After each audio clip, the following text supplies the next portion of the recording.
Je suis Richard Ier, connu dans l'histoire sous le nom de Richard Cœur de Lion, roi d'Angleterre de 1189 à 1199.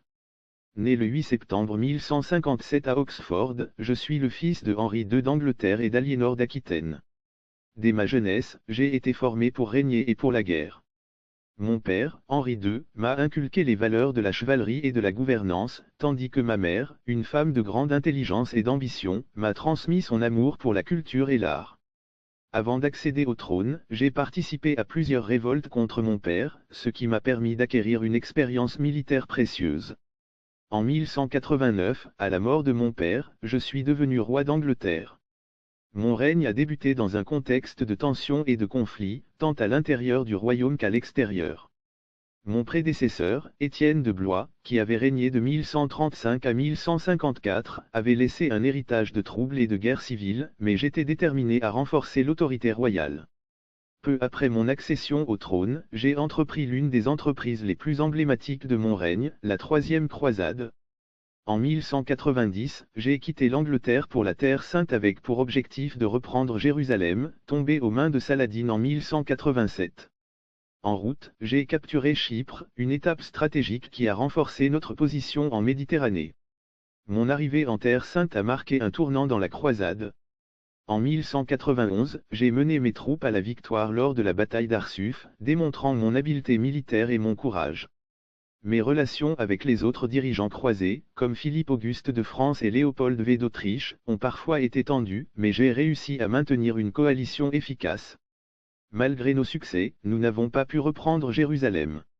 En 1192, j'ai signé une trêve avec Saladin, permettant aux pèlerins chrétiens un accès sécurisé aux lieux saints. Sur le chemin du retour, j'ai été capturé par Léopold V d'Autriche et remis à l'empereur Henri VI. J'ai passé près de 2 ans en captivité, une période durant laquelle ma mère, Aliénor d'Aquitaine, a travaillé sans relâche pour réunir une rançon exorbitante pour ma libération. En 1194, après avoir payé cette rançon, je suis rentré en Angleterre.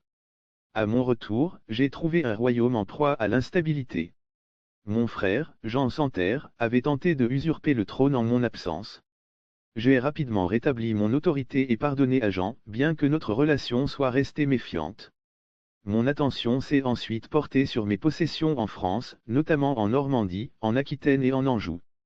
La défense de ces territoires contre les ambitions de Philippe Auguste a été une priorité de mon règne. En 1198, j'ai remporté une victoire décisive à la bataille de Gisors, consolidant ma position contre Philippe Auguste.